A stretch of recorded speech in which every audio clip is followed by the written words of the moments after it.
bonsoir à toutes et à tous et vraiment merci pour l'invitation.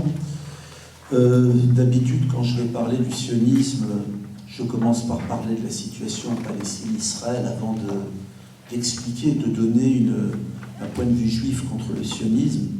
Je vais peut-être aujourd'hui commencer par deux autres choses à cause de l'actualité. Il se trouve que depuis quelques semaines, il y a une campagne absolument effrénée qui est partie d'Israël contre toutes celles et ceux qui font le boycott des investissements sanctions. Les élites israéliennes commencent à avoir très peur.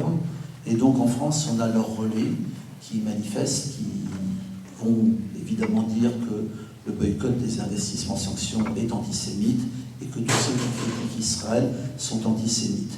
On a eu à Montpellier une manifestation de Bnai Brit et de la LICRA contre BDS, exigeant, mais n'obtenant pas, de la municipalité qu'elle interdise les stands BDS dans la rue.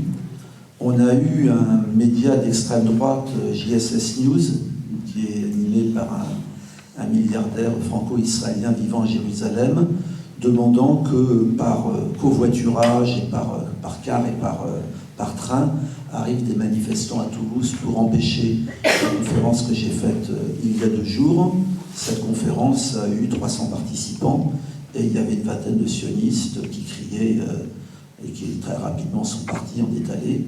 Et puis évidemment, il y a le CRIF qui, de façon générale, essaie de maintenir le mythe que critiquer Israël est forcément antisémite. Donc je vais d'abord m'adresser à eux, à travers ce que je vais vous dire, et je vous parlerai après de mes propres aventures. Donc je vais parler de ceux qui considèrent que le BDS est antisémite, de la LICRA, de Bnai Brit, de JSS News, et bien sûr du CRIF. Pour eux, critiquer Israël, c'est antisémite. Est-ce que vous les avez entendus s'exprimer sur les victimes civiles à Gaza, et en particulier sur les 500 enfants tués pendant bordure protectrice? Non, bien sûr. Sur les villages des Bédouins du Negev régulièrement détruits, sur les 800 000 Palestiniens qui ont connu la prison depuis 1967, sur l'occupation, sur la colonisation, sur l'apartheid, sur les crimes de guerre. Non, ils approuvent. Ces gens disent combattre le racisme. Vous les avez entendus critiquer le rabbin de Safed, qui dit que les Palestiniens sont des Amalécites et que la Torah autorise qu'on les tue tous, avec leurs femmes, leurs enfants, leurs troupeaux. Vous les avez entendus critiquer la nouvelle ministre de la, entre guillemets, justice israélienne, Ayelet Shaked, qui propose qu'on tue les mères palestiniennes puisqu'elles mettent au monde des terroristes. Vous les avez entendus, ces fameux antiracistes, soutenir les falachas, les juifs éthiopiens, qui ont manifesté à Tel Aviv au cri de « En Europe, on a tué des juifs parce que juifs, ici on les tue parce que noirs ». Alors oui, ce qu'a dit Yves est vrai, mes parents étaient des juifs membres de la MOI, la main-d'œuvre immigrée, les résistants étrangers du Parti communiste. Ma famille maternelle a été exterminée. Mon père était membre du groupe Manoukian, il a été déporté à Buchenwald. Je tiens à dire qu'à cette époque, que faisaient les sionistes? Yitzhak Shamir, le futur Premier ministre d'Israël, dirigeait le groupe Stern. Ce n'était pas seulement un terroriste qui tuait des Palestiniens, il a fait assassiner des soldats britanniques jusqu'en 1944. Yitzhak Shamir était un collabo, pas seulement un terroriste, et Israël a été dirigé pendant 7 ans par un Premier ministre qui était un collabo. De quel droit ces gens-là peuvent parler de l'antisémitisme ou du génocide? L'émancipation des Juifs en tant que minorité persécutée est indissociable de l'émancipation de l'humanité. La lutte contre l'antisémitisme est indissociable de la lutte contre tous les racismes, ceux qui frappent les musulmans, les noirs, les roms, les arabes. Et vous prenez aujourd'hui ce qu'on dit sur les musulmans ou ce qu'on dit sur les roms, vous enlevez ces mots-là, vous mettez juif à la place, et vous avez le discours des années 30. Face au génocide nazi, il y a ceux, c'est nous, qui pensons qu'il faut traquer tout ce qui a poussé à cette horreur pour que cela n'arrive plus jamais. La lutte contre la barbarie est universelle. Et puis il y a les autres, les sionistes, c'est la version tribale. Eux, ils disent que cela ne nous arrive plus jamais. Et évidemment, ça veut dire tout le contraire. Et au nom du génocide nazi, ils pensent que cela permet que les Palestiniens paient indéfiniment pour un crime bien européen, l'antisémitisme. Les sionistes ne défendent pas les juifs. Ils les mettent en danger volontairement en les sommant d'être complices d'une politique criminelle. Ils considèrent comme traîtres les juifs qui restent fidèles à des traditions juives séculaires et qui se sont opposés au racisme et à l'exclusion. Pire, Benjamin Netanyahou est venu en France pour expliquer aux Français juifs qu'ils sont étrangers ici et que leur pays c'est Israël. Seuls les pires antisémites s'étaient permis de nous traiter d'étrangers. Ceux qui prétendent traquer l'antisémitisme, la LICRA, le CRIF, ont été bien silencieux sur ce coup-là. Alors oui, à l'Union juive française pour la paix, nous participons pleinement au boycott des investissements sanctions. Nous sommes totalement fidèles aux Juifs qui ont combattu partout le fascisme, le racisme, le colonialisme et l'injustice. Et le BDS est en train de remporter de grandes victoires et de casser l'image de cet État voyou. Juste avant de vous parler du thème de la soirée, je vais quand même vous raconter ce qui m'est arrivé il y a 48 heures. Donc d'abord, il faut comprendre que depuis, on le sait par nos camarades anticolonialistes israéliens, depuis quelques semaines, il y a des campagnes absolument folles en Israël pour criminaliser le BDS et notamment les Israéliens eux-mêmes qui animent le mouvement boycott de l'intérieur sont de plus en plus menacés et soumis à la violence et tout. Ouvertement, ils appellent à criminaliser partout le BDS, à essayer de le faire interdire dans tous les pays. Nous avons subi, nous à l'UJFP, le 31 mars. L'autre coprésident de l'Union juive française pour la paix a eu exactement la même attaque que moi. Je voulais vous la décrire. Ces attaques viennent d'un hacker d'extrême droite franco-israélien, de son vrai nom Grégory Chény et de son surnom Hulkan. Ce Hulkan avait piraté les sites de France Inter et France Info pendant les massacres de Bordure Protectrice l'an dernier. Il est responsable de la mort du père d'un journaliste de rue 89 qui a eu une crise cardiaque quand Hulkan lui a dit que son fils était mort. Et donc il pirate les téléphones, je vous expliquerai comment il procède, et donc il appelle la police en disant que la personne a tué sa femme ou son mari et qu'elle est armée et qu'elle va tirer sur tout ce qui bouge si la police arrive. Donc il a fait ça le 31 mars avec Jean-Guy Grel-Samer, l'autre coprésident de l'UJFP. 3 jours après, il l'a fait avec Bessie Borel, qui est militante de l'UJFP et de BDS France. Quelques jours après, il l'a fait avec Bénédicte Boré, élu Front de Gauche de Mantes-la-Jolie. Il l'a fait avec moi dans la nuit du 8 au 9 juin.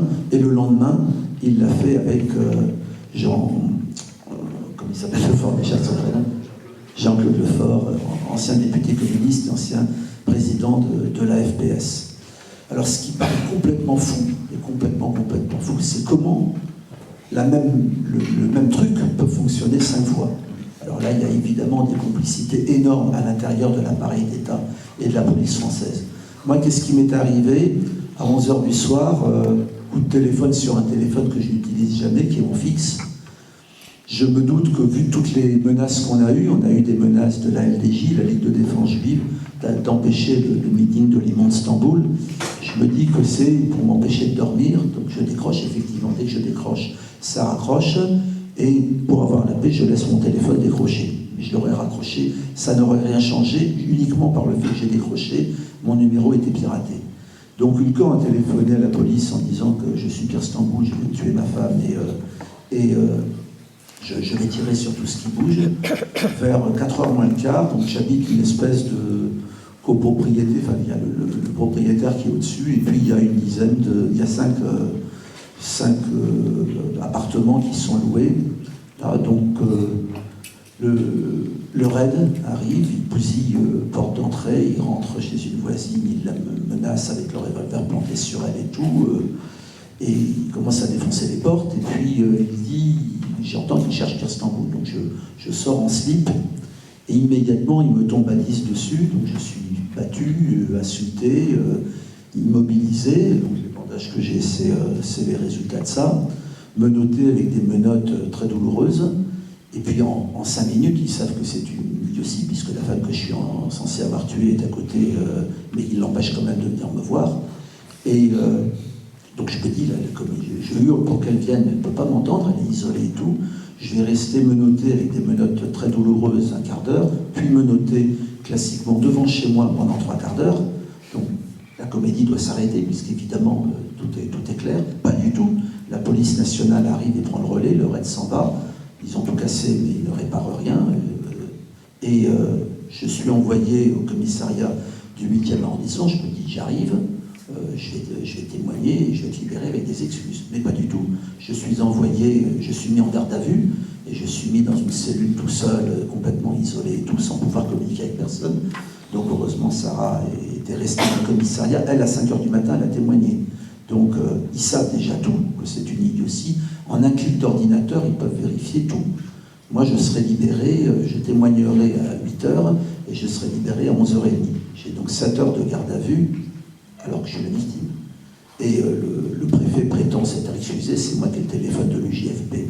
Donc je peux dire qu'il ne s'est pas excusé, il dit que j'ai été victime d'un canular. Non, j'ai été victime de quelque chose d'éminemment grave, puisque ça se repasse le lendemain avec le fort. Donc ça veut dire qu'il y a dans l'appareil policier français actuellement des forces fascisantes qui sont décidées à nous faire taire et qui font totalement le jeu des sionistes, et en particulier les juifs antisionistes. Pour eux, c'est quelque chose qu'il faut absolument faire taire. Donc on ne se taira pas. Je vais commencer maintenant un petit peu sur le fond de ce que j'ai à vous dire. Je vais dire quelques mots, parce que tout le monde n'est pas forcément au courant, sur la situation en Israël-Palestine. Il y a entre Méditerranée et Jourdain 12 millions d'habitants, 6 millions de juifs israéliens et un peu plus de 6 millions de Palestiniens. Les Palestiniens sont en train assez clairement de devenir majoritaires. Donc on est dans une situation où les juifs israéliens possèdent tout, le pouvoir politique, le pouvoir militaire, le pouvoir économique, la terre, l'eau.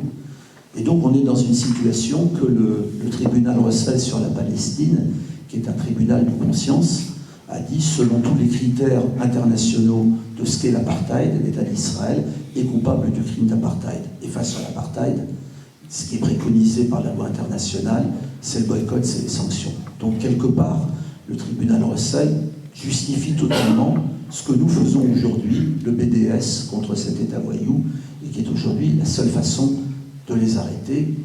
Dans la discussion, je vous dirai qu'actuellement, il n'y en a pas d'autres, tant qu'ils ne seront pas sanctionnés, il ne se passera rien. Comment on arrive à tenir une population aussi importante? C'est parce que l'occupation et la colonisation en Israël ont fragmenté totalement le peuple palestinien. Le peuple palestinien est éclaté en plusieurs entités, et chacune de ces entités subit des formes de discrimination différentes. Alors je citerai quelques chiffres. La Cisjordanie, si j'enlève Jérusalem-Est, 2 300 000 Palestiniens, 400 000 colons, mais si vous allez là-bas, ce sont les villes et les villages palestiniens qui sont encerclés par le mur et encerclés par les colonies. Le mur de l'apartheid, plus de 700 km, quand il a été condamné par la Cour internationale, il n'en faisait que 200. Israël s'en fout, comme il n'y a pas eu de sanction. Le mur a continué d'être construit. La Palestine, la Cisjordanie a été fragmentée en 3 zones, zone A, zone B, zone C, du vivant d'Arafat et de Yitzhak Rabin. Ça voulait tout de suite dire que les accords d'Oslo tournaient à la farce gigantesque, parce que c'était déjà la transformation de la Cisjordanie en un grand Bantoustan. Dans la zone A, il y a 12% seulement de la superficie de la Cisjordanie, il y a 80% de la population. On a marqué les Palestiniens dans ce qui était le modèle sioniste, c'est-à-dire la réserve indienne ou le Bantoustan. Et la zone C de la Cisjordanie, qui couvre 60% de la superficie, qui regroupe les blocs de colonies et la vallée du Jourdain, les Palestiniens, ils sont maintenant minoritaires, elle est en voie d'annexion, et le programme politique de plusieurs partis du gouvernement Netanyahou, Bennett, prévoit l'annexion pure et simple de la zone C. C'est tout petit, la Cisjordanie, c'est plus petit que le Puy-de-Dôme, que vous ayez cette idée-là un petit peu en tête. Dans l'apartheid israélien, après la Cisjordanie, je l'ai cité Jérusalem-Est. Jérusalem, c'est une ville de 800 000 habitants. À Jérusalem-Ouest, partie qui a été israélienne depuis 1948, il y a eu un nettoyage ethnique en 1948. C'est à Jérusalem-Ouest qu'a eu lieu le grand massacre de Der Yassin, le 9 avril 1948, le plus grand massacre de la guerre de 48, et donc qui a été le signal de départ et d'expulsion préméditée de tous les Palestiniens. Aujourd'hui, Der Yassin est une partie, n'existe plus. Sur les ruines de Der Yassin, les Israéliens ont construit le nouveau quartier de Givat Shaul. Le tunnel qui passe sous Givat Shaul porte le nom de l'assassin des habitants de Der Yassin, puisqu'il s'appelle tunnel Menachem Begin. À Givat Shaul, c'est à Givat Shaul que les Israéliens ont construit le musée Yad Vashem, le musée du génocide nazi. Et c'est à Givat Shaul aussi que se trouve le plus grand cimetière israélien, et en particulier les victimes de l'attentat antisémite de la porte de Vincennes sont enterrés à Givat Shaul. Vous voyez tout le symbole, antisémitisme d'un côté, Yad Vashem de l'autre côté, et on le met sur le territoire du village emblématique d'où on a expulsé les Palestiniens. Comme ça, on est complètement dans la logorée sioniste. Et à Jérusalem-Est, les Palestiniens ne sont plus qu'à peine majoritaires dans ce qui, d'après les accords d'Oslo, devait être la capitale de leur futur État.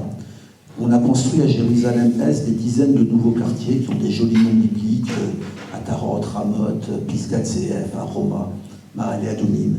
Pisgat Ze'ev, relié au centre de Jérusalem par un tramway construit par la France. Vous voyez l'importance de l'histoire du boycott, puisque c'est Alstom et Veolia qui ont construit ce tramway. Ma'ale Adumim, une colonie construite par les chrétiens sionistes, des antisémites américains, dont je vous parlerai plus tard, qui ont largement financé la colonisation. Aroma, qui était une splendide forêt entre Jérusalem et Bethléem, qui a miraculeusement brûlé le premier jour des négociations entre Ehud Barak et Arafat, et qui est aujourd'hui une colonie de 35 000 habitants qui coupe définitivement Bethléem de Jérusalem. Je vais parler maintenant de troisième entité de la Palestine éclatée, Gaza, où je me suis rendu brièvement fin 2013. Gaza, c'est un grand laboratoire où 1 800 000 Palestiniens sont enfermés sur 360 km². Donc là, depuis le Dôme, ils vont faire 8 000, quelque chose comme ça. Donc ça vous donne un petit peu 5 000 habitants au kilomètre carré. Il ne reste que 20% de terres cultivables à Gaza, mais ces terres cultivables sont situées tout près de ce que les Israéliens appellent pudiquement la barrière de sécurité. Et donc régulièrement, quand les paysans vont cultiver, on tire. En dehors des grandes périodes d'agression contre Gaza, 150 paysannes et paysans ont été tués. 11 pêcheurs ont été tués, alors que la pêche était une activité traditionnelle de Gaza, qu'on leur interdit de pêcher là où il y avait du poisson, et que même ils sont agressés tout près des côtes. Gaza, c'est un endroit où, en violation complète du droit international, Israël, avec la complicité de la communauté internationale, a instauré un blocus. Contre ce blocus, ils se sont permis de mitrailler des flottilles, notamment le Mavi Marmara, un bateau turc où il y a eu 8 morts, dans les eaux internationales. Israël n'en a rien à foutre du droit international, ils font ce qu'ils veulent. En hébreu, on appelle ça la chutzpah, le culot. Et à Gaza, il y a une pénurie à peu près généralisée. Les gens sont très pauvres, il y a 60% de chômage. On manque de nourriture en quantité suffisante, on manque d'eau. La nappe phréatique a été envahie par l'eau de mer parce que Israël pompe toute l'eau qui arrive par la nappe phréatique depuis la Cisjordanie. On manque d'électricité, il y en a actuellement 3 ou 4 heures par jour, et les centrales électriques ont été pulvérisées. Donc voilà, c'est à la fois une espèce de reconstitution symbolique du ghetto, je dis ça en tant que juif, et c'est à la fois en même temps un laboratoire où on expérimente jusqu'où on peut aller en toute impunité pour emprisonner un peuple avec la complicité de la communauté internationale. Nous sommes quelques-uns à vouloir retourner à Gaza. Ça fait près d'1 an maintenant qu'on essaie, et que ce soit Israël, la France ou l'Égypte, on est bloqué de tous les côtés. C'est-à-dire qu'il y a une complicité générale pour que Gaza reste enfermé.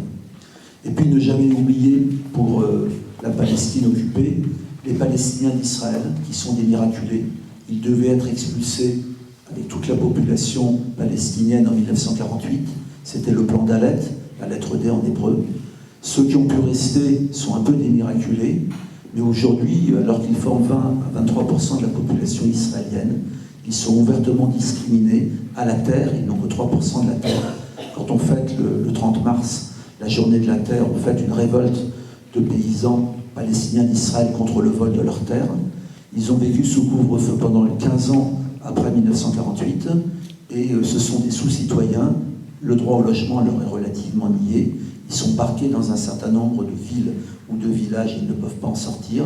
Et si le taux de pauvreté est de 10 à 15% dans la population juive israélienne, il est largement au-delà de 50% chez les Palestiniens d'Israël. Donc qui, en plus, ont une interdiction à un très grand nombre de métiers, d'où un taux de chômage extrêmement important. Parler de la Palestine éclatée, c'est aussi parler des prisonniers. Le bon chiffre à retenir, c'est qu'il y a eu 800 000 prisonniers politiques depuis 1967. À l'échelle de la France, ce serait 15 à 20 millions. Que tous les partis politiques, sans exception, ont été touchés par ça, pour une raison simple. Israël ne veut pas de partenaire pour la paix, et quand elle en a un, elle elle le massacre, ou elle l'emprisonne, ou elle le tue. Le Fatah a un prisonnier emblématique, qui est Marwan Barghouti. Toute la direction politique du Front populaire de libération de la Palestine est en prison à vie, dont le secrétaire général Ahmed Sadat. Et le Hamas a 21 maires ou députés qui sont en prison. Imaginez qu'il y ait un seul parlementaire israélien qui soit en prison quelque part, comme on hurlerait immédiatement à l'antisémitisme, puisqu'ils ne se sont jamais gênés pour faire ce genre d'assimilation. Et puis parler des réfugiés. Le peuple palestinien est un peuple de réfugiés. Le crime fondateur en 1948 a été d'expulser la majorité d'un peuple de sa terre. Il n'y aura aucune paix possible sans la reconnaissance du crime fondateur et sans sa réparation. Nier le droit de retour des réfugiés, c'est nier le crime fondateur. Aujourd'hui, 4,5 millions de Palestiniens ont la carte de l'UNRWA, l'Office des Nations Unies, et ce sont les expulsés ou leurs descendants. Ces réfugiés vivent pour une légère majorité en Palestine, occupée Gaza ou la Cisjordanie. À Gaza, 75% de la population est réfugiée. Donc on voit que le droit au retour des réfugiés, si c'est pour les faire retourner à Gaza, c'est pas la peine. Le droit au retour des réfugiés, c'est bien entendu dans l'entièreté de la Palestine historique. Ça ne peut pas être ailleurs. Et ces réfugiés ont été très maltraités par l'ONU, qui les a complètement laissés abandonner. Tout ce qui a été construit dans les camps de réfugiés l'a été la plupart du temps par l'énergie et la volonté des comités qui se sont créés dans les camps. Et les pays arabes frères ont extrêmement maltraité les Palestiniens. Dès 1948, ils se battaient pour leurs propres intérêts. Et les camps de réfugiés qu'il y a en Jordanie, en Syrie ou au Liban subissent ou ont subi des atrocités. La Jordanie a tué 30 000 Palestiniens au moment de Septembre Noir. La Syrie, vous connaissez aujourd'hui la situation du camp Yarmouk, qui est affamé et en partie maintenant occupé par Daesh après avoir été largement bombardé par le régime de Bachar el-Assad. C'est également le régime syrien qui est responsable d'une des plus grandes défaites palestiniennes, quand en pleine guerre du Liban, la Syrie se retourne aux côtés des phalangistes, provoque la défaite de la gauche libanaise et l'expulsion d'Arafat et de l'OLP en Tunisie. Donc voilà, ça c'est la situation que je vous ai décrite. Donc j'en viendrai, je le dirai dans ma conclusion, s'il y a un espoir, et j'essaierai de vous expliquer lequel, c'est à travers le BDS, mais je veux maintenant venir un peu à ce qui était le cœur du sujet de ce soir. Qu'est-ce qui a causé tout ça? C'est de mon point de vue juif, c'est le sionisme. Alors, c'est quoi le sionisme? Je vais d'abord dire, le sionisme au départ, il se veut une réponse à l'antisémitisme. J'ai expliqué que c'est la plus terrible des réponses à l'antisémitisme. Mais avant de dire ça, c'est quoi l'antisémitisme et d'où viennent les juifs? Là, on rentre dans la méta-histoire. C'est-à-dire que sur le passé antique des juifs, beaucoup de choses sont légendaires. L'arrivée des juifs de Mésopotamie, l'entrée ou la sortie d'Égypte, tout ça, ça n'a pas existé. La conquête sanglante de Canaan par Josué, qui est aujourd'hui la justification pour les colons de l'occupation de la Cisjordanie. Ils disent Dieu a donné cette terre au peuple juif, ça n'a pas existé. Les Hébreux étaient un peuple autochtone, ils ne se sont pas conquis eux-mêmes. Le grand royaume unifié de David et Salomon, et quand j'étais élève en 6e, il fallait apprendre par cœur le plan de ce temple. À l'époque, Jérusalem était un petit village de l'âge de fer, peut-être de quelques centaines d'habitants, donc le grand temple, le roi Salomon, la reine de Saba, tout ça, ça n'a pas existé. Et pourtant, aujourd'hui, à Silouane, à Jérusalem-Est, on détruit les habitations des Palestiniens, on judaïse à marche forcée ce quartier palestinien au nom de la Bible. Les Israéliens ont décidé que le roi David avait vécu là, donc on fait la maison du roi David, le parc du roi David, le musée du roi David. Le roi David, s'il a existé, était tout au plus un conducteur de troupeau. Dans la mythologie sioniste, on dit que les Juifs ont été massivement expulsés au moment de la destruction du temple Partitus, donc en 70 après Jésus-Christ. Il n'y a pas de trace historique de cette expulsion. La religion juive était dispersée depuis très longtemps, il y avait des Juifs partout dans l'Empire romain. Donc ça veut dire quoi? Ça veut dire que les Juifs aujourd'hui sont massivement descendants soit de Romains, de citoyens romains convertis au judaïsme pendant l'Empire romain, soit de conversions ultérieures, par exemple les Berbères d'Afrique du Nord, ancêtres des Juifs du Maghreb, ou l'empire khazar, qui était un empire à la fois turc et slave, ancêtre des Ashkénazes, dont je suis. Vous voyez que je n'ai pas vraiment le type proche-oriental, et pourtant, aussi loin que je puisse remonter, je suis juif de tous les côtés. Donc les juifs sont très massivement des descendants de convertis, et alors qui sont les descendants des Judéens de l'Antiquité, c'est ceux qui n'ont pas bougé et qui ont toujours vécu là, c'est-à-dire les Palestiniens. On est donc en pleine méta-histoire, et on a un discours biblique, un faux discours historique, qui a servi de justification à une conquête coloniale. Qu'est-ce que c'est que l'antisémitisme? On ne doit pas tout mélanger, parce que quand on entend des gens d'extrême droite brandir l'antisémitisme et tout, on est un petit peu aujourd'hui en plein délire. Au début, il y a assez clairement l'antijudaïsme chrétien. Ce sont les chrétiens, quand ils l'emportent à partir du IVe siècle, qui vont décréter contre les juifs toute une série d'interdictions. Donc, à ce moment-là, le judaïsme qui avait été prosélyte s'enferme, il va cesser d'être prosélyte et de faire des convertis. Le christianisme, contre lui, va décréter des stéréotypes racistes, le peuple déicide, va commencer des expulsions, des confiscations, va interdire aux juifs la possession de la terre, et va les confiner dans des métiers comme l'usure ou la banque, ou les métiers d'intermédiaire entre le seigneur et la population, qui vont généraliser la haine contre les juifs. Et toute l'histoire des juifs dans le monde chrétien sera petit à petit une histoire de spoliation, d'expulsion, de massacre, les moments les plus emblématiques étant les croisades qui se feront la main sur les juifs avant d'aller se faire la main sur les musulmans.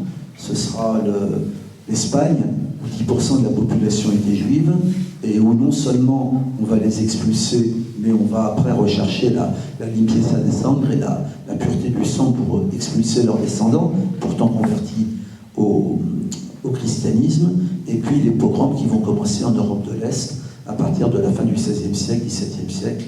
Donc ça, c'est l'antijudaïsme chrétien. Est-ce qu'il y a eu l'équivalent dans le monde arabe?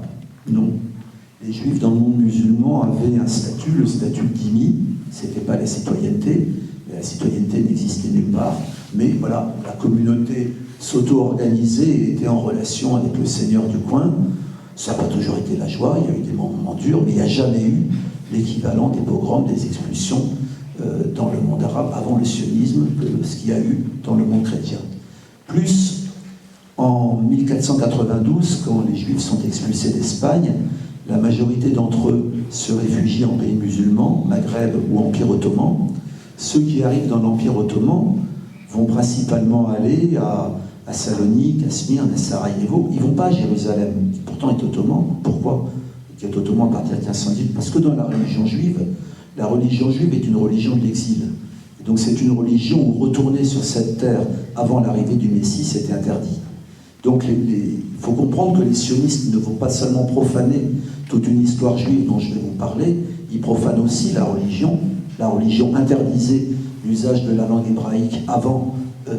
Cette langue était réservée uniquement à la question religieuse, elle était interdite à l'usage profane, et elle interdisait le retour sur cette terre avant l'arrivée du Messie. L'antisémitisme change de forme à partir en gros de la Révolution française. Déjà en Allemagne, la sortie des Juifs du ghetto a commencé, mais il y a un certain nombre de grandes familles juives allemandes qui se convertissent pour obtenir des postes. On les connaît, les Hein, les Mendelssohn, les Marx, etc. Et en France, il y a, avec la Révolution française, l'abbé Grégoire qui donne la citoyenneté aux Juifs. Et petit à petit, dans toute l'Europe, les Juifs vont sortir du ghetto. C'est là que l'antijudaïsme chrétien se transforme en antisémitisme racial, c'est-à-dire que les Juifs vont devenir la minorité invisible, celle qui empêche la pureté des États-nations qui sont en train de se créer et qui tous ont en commun de vouloir des États ethniquement purs. Donc l'obstacle partout, ce sont les Juifs qui sont partout, qu'on ne voit plus et tout. Et il va très rapidement y avoir, dès la fin du XIXe siècle, une espèce de consensus antisémite en Europe et chez tous les dirigeants européens.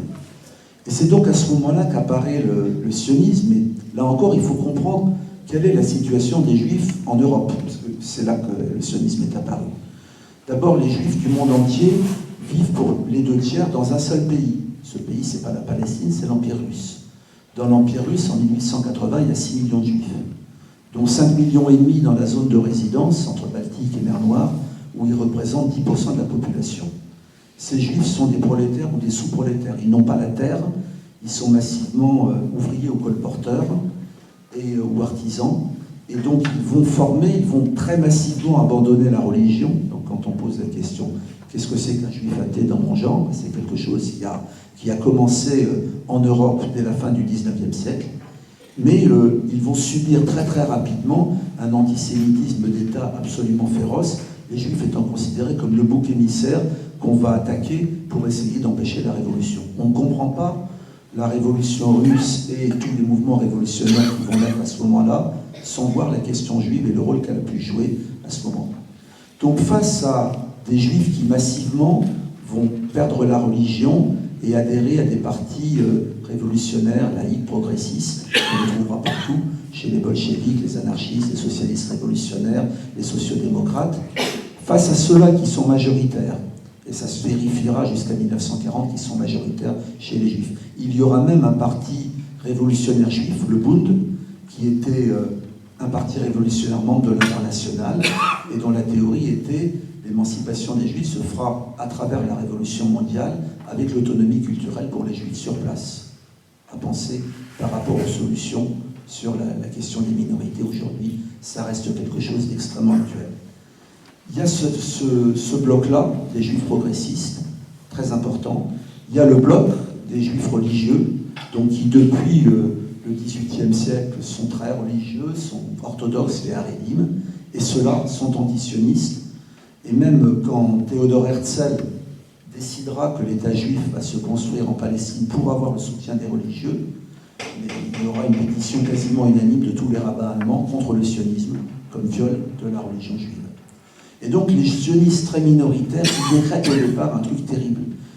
Ils disent, c'est une théorie de la séparation, le sionisme. Le sionisme déclare que juifs et non-juifs ne peuvent pas vivre ensemble, ni dans le pays d'origine, ni dans l'État juif qu'on va construire. C'est-à-dire, c'est une théorie raciste et c'est une théorie d'exclusivisme et de refus de l'autre, pas depuis 2015, depuis 1895. Imaginez qu'il y ait, je prends une communauté archi-discriminée, les Roms. Imaginez qu'il y ait l'équivalent du sionisme chez les Roms. Et ils disent on va faire un État rome. Bon, ils font un congrès de Bâle, on le fait en Roumanie, on le fait en Inde. On comprend bien que s'ils veulent faire un État rome, c'est une conquête coloniale, c'est une guerre, et qu'il n'y a pas d'alternative au vivre ensemble dans l'égalité des droits. Donc les sionistes, dès le début, vont se désintéresser complètement des luttes contre l'antisémitisme. Ils vont dire il n'y a qu'une seule solution pour les juifs, c'est on part et on fait notre État. Donc c'est le moment où il y a les pogroms en Russie. C'est le Bund qui va créer des milices d'autodéfense contre les pogroms. Les sionistes seront absents. C'est le moment où il y a l'affaire Dreyfus. Pour Théodore Herzl, c'est la preuve qu'il faut partir. Mais quand on voit que l'affaire Dreyfus n'a pas été l'affaire des Juifs, elle a été l'affaire de toute la société française, et la fraction la plus progressiste de la société française l'a emporté finalement. Donc le combat pour l'égalité des droits et le vivre ensemble avait un sens. Pour Herzl, donc ça veut dire qu'il faut partir. Les sionistes vont avoir un succès énorme chez tous les leaders racistes et antisémites européens. Pourquoi? Parce qu'ils proposent de les débarrasser de leurs juifs. Théodore Herzl, de son vivant, va voir le pire ministre pogromiste du tsar en lui disant « Vous et moi, on a un intérêt commun, qu'un maximum de juifs russes s'en aillent de Russie. » Donc, évidemment, leur projet va être extrêmement populaire. En particulier, je vais citer l'exemple de Lord Balfour. Lord Balfour est Premier ministre d'Angleterre en 1905, antisémite, chrétien sioniste, c'est-à-dire il appartient à cette aile des évangélistes qui considèrent que les Juifs doivent rentrer en Terre Sainte, ça favorisera la deuxième arrivée du Christ, et ils doivent chasser le mal, c'est-à-dire Armageddon, les Arabes, et bien évidemment après, il faut qu'ils se convertissent à la vraie foi, sinon ils disparaîtront. Donc les chrétiens sionistes sont des antisémites, ils vont jouer un rôle majeur, puisque Balfour appartenait à ce courant-là en 1917, mais ils jouent un rôle majeur aujourd'hui en donnant des millions ou des milliards de dollars à la colonisation. Donc Balfour, 12 ans après avoir fait des déclarations violemment antisémites à Londres contre ces juifs pouilleux polonais qui venaient semer la révolution à Londres, il envoie au moment où l'Angleterre est en train de conquérir la Palestine, une lettre à Lord Rothschild, un choix qui n'est pas tout à fait neutre, disant on va vous donner un pays. Est-ce qu'il y a une contradiction entre le Balfour antisémite et le Balfour sioniste? Non. Pour Balfour et pour tous les leaders antisémites européens, les Juifs, je reprends l'expression d'Hannah Arendt étaient des parias asiatiques inassimilables en Europe. Mais s'ils partaient là-bas, ils devenaient des colons européens en Asie pour les services de Sa Gracieuse Majesté. Donc le sionisme sera appuyé par tous les puissants. Dès le début, le sionisme va être un colonialisme très particulier. C'est un colonialisme qui ne vise pas à asservir le peuple local, le peuple autochtone. Il commence par nier son existence, la fameuse phrase meurtrière de Israël Zangwill, une terre sans peuple pour un peuple sans terre. Donc quand on dit une terre sans peuple, ça veut dire que les Palestiniens n'existent pas. Et les colons sionistes vont arriver comme si les Palestiniens n'existent pas, exactement avec cette mentalité-là. Mais c'est un colonialisme qui ne veut pas asservir les Palestiniens, qui veut les transférer. Si vous regardez cet extraordinaire film de Maryse Garbour, La Terre par l'Arabe, vous verrez que la théorie du transfert, donc de l'expulsion des Palestiniens, était majoritaire chez les sionistes dès les années 20. Et sinon, si on ne peut pas les expulser, il faut en faire les Indiens du Proche-Orient, parqués dans leurs réserves pour tout ce temps, et c'est ce qui s'applique aujourd'hui en Cisjordanie. Il faut comprendre qu'aujourd'hui, quand on a les paroles que je tiens, on est évidemment instantanément traité d'antisémite si on égoïe, j'emploie volontairement ce mot, traité de juif traître ayant la haine de soi ou de juif nazi quand on est juif. Mais souvent, on nous dit, mais enfin quand même, il y a des tas de gens qui sont allés là-bas et qui n'étaient pas du tout, pour des raisons humaines, ils n'avaient aucun endroit où aller, c'est absolument vrai. Et Israël est un rempart, est un endroit où on peut sauver les Juifs. Là-dessus, quand même, sachez que toutes les institutions qui ont expulsé le peuple palestinien de son propre pays sont antérieures de 40 ans au génocide nazi. La Banque coloniale juive, elle est créée en 1898. Le KKL, le Fonds national juif, celui qui plante des arbres sur les cailloux en dessous desquels il y a des anciens villages palestiniens, il est créé en 1901. La Histadrout, le syndicat dont l'article numéro 1, c'est la défense du travail juif, et dont le premier mot d'ordre, c'était boycotter les magasins arabes achetés juifs, c'est fondé en 1920. La Haganah, l'ancêtre de Tzahal, fondé en 1920. L'agence juive, 1928, et on pourrait continuer. Donc en fait, l'État d'Israël, il a été créé bien avant la Nakba, et il a été créé avec une idéologie qui était une idéologie à la fois de la séparation et une idéologie de l'expulsion ou des Palestiniens ou de les parquer dans des réserves. C'est vrai que beaucoup de Juifs sont arrivés là-bas parce qu'ils ne savaient pas où aller. C'est particulièrement vrai à partir de l'arrivée au pouvoir d'Hitler en Allemagne. Mais justement, il y a eu par exemple un épisode peu connu en 1946. Il y a un vote parmi les Juifs, donc on est 2 ans avant la Nakba, 2 ans avant la fondation d'Israël. Il y a un vote parmi les Juifs qui vivent là-bas, une liste pour un État binational qui est dirigé par le philosophe d'origine allemande Martin Buber, qui est soutenu de l'extérieur par Hannah Arendt, fait 45% des voix. Donc presque la moitié des futurs Israéliens n'étaient pas pour le nettoyage ethnique qui va se faire 2 ans après. Sauf que dès les premiers coups de feu de la guerre, ce courant-là a volé en éclats. Donc on n'accuse pas les habitants qui sont arrivés là-bas d'être des colonialistes gorgés de sang et tout. Par contre, toutes les institutions du sionisme qui étaient indépendantes de ça, elles existaient et elles étaient à l'œuvre des années avant l'expulsion de 1948. Sur le génocide nazi, il n'y a aucune espèce, parce qu'il existe malheureusement des courants négationnistes et parfois infiltrés dans les combats pour les Palestiniens, il n'y a absolument aucune espèce d'hésitation à avoir. Le chiffre de 6 millions de morts est probablement sous-évalué. La Shoah par balle, ce que les Einsatzgruppen ont fait, c'est probablement aussi très sous-évalué. On a souvent parlé uniquement des camps d'extermination. Et même, ce qui a été souvent incompréhensible pour certains courants marxistes, l'antisémitisme était tellement obsessionnel chez les nazis qu'en 1944, alors que leurs élites savent que la guerre est perdue, les trains qui partent pour Auschwitz sont prioritaires sur les trains qui partent ravitailler les troupes de l'Est. Donc c'est pour que vous ayez une idée. Ne faites jamais le cadeau de l'antisémitisme, le cadeau du génocide aux sionistes. Ils n'ont rien à voir avec ça. Il y a eu une résistance juive au sionisme. Mes parents en ont fait partie. C'était une résistance communiste ou bundiste. À l'insurrection du ghetto de Varsovie, c'est Marek Edelman, dirigeant bundiste, qui jusqu'à la fin de sa vie, il mourra en Pologne, vomissait les Israéliens En France, j'ai parlé de la MOI. Avant-hier, à Toulouse, mon camarade Georges Kumpel du Bureau national de l'UJFP rappelait que le chef des FTP à Toulouse, c'était Marcel Langer, donc quelqu'un qui a tout à fait cette histoire des FTP, MOI, d'origine juive et tout. Donc cette résistance-là, les sionistes n'ont strictement aucun droit de se l'approprier. Ils n'y ont pas participé. Pire, il y a des choses très très coupables que les dirigeants sionistes ont fait vis-à-vis du fascisme. Bien sûr, tout le monde s'est trompé au moment de la montée du fascisme. Mais les sionistes, en 1933, Ben Gurion lui-même signe les accords de Havara avec les dirigeants nazis qui permettent, ils brisent le blocus que les juifs américains avaient décrété sur l'Allemagne nazie et il permet que les juifs allemands puissent partir en Israël et en échange, l'Allemagne va pouvoir s'approvisionner en pétrole et en acier et on sait quelles ont été les conséquences de tout ça.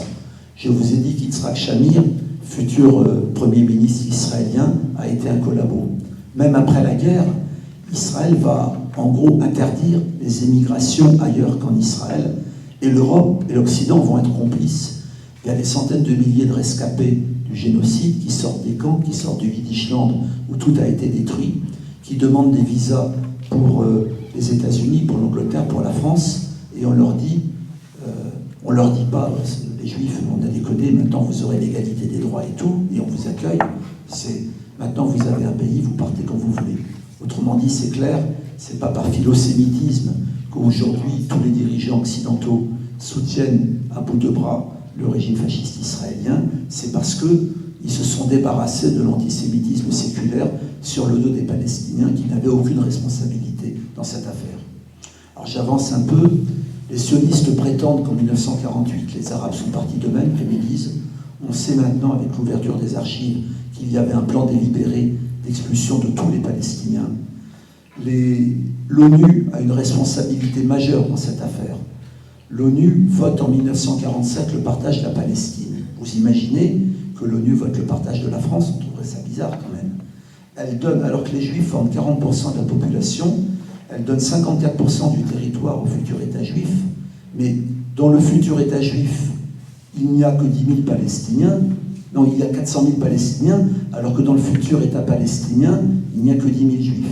Et donc la moitié de la Nakba, la moitié des 800 000 Palestiniens qui vont être expulsés en 1948, c'est l'ONU.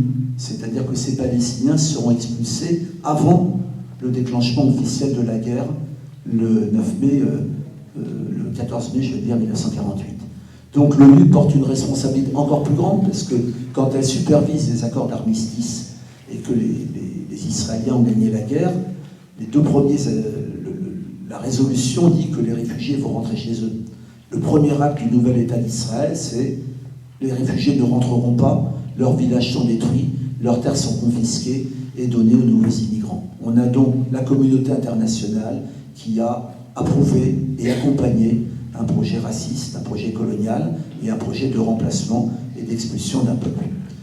Sans aucun doute, les Israéliens espéraient que la question palestinienne disparaîtrait comme la question indienne ou la question aborigène ont relativement disparu aux États-Unis, en Australie, que finalement, Ben Gurion l'avait dit, ces Palestiniens finiraient par s'intégrer dans les pays arabes où ils étaient réfugiés et qu'on n'en parlerait plus. Ben non.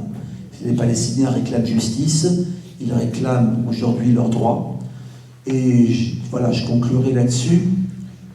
Souvent, on va me poser la question, alors un État, deux États, quelle solution, Oslo, Patacoufin et tout. Écoutez, les Palestiniens, en 2005, constatant 172 associations de la société civile palestinienne, constatant que la communauté internationale est complice des occupants, constatant qu'on ne peut pas faire confiance aux institutions, ils ont lancé un appel international à la société civile. Il faut bien voir ce que c'est que l'appel BDS.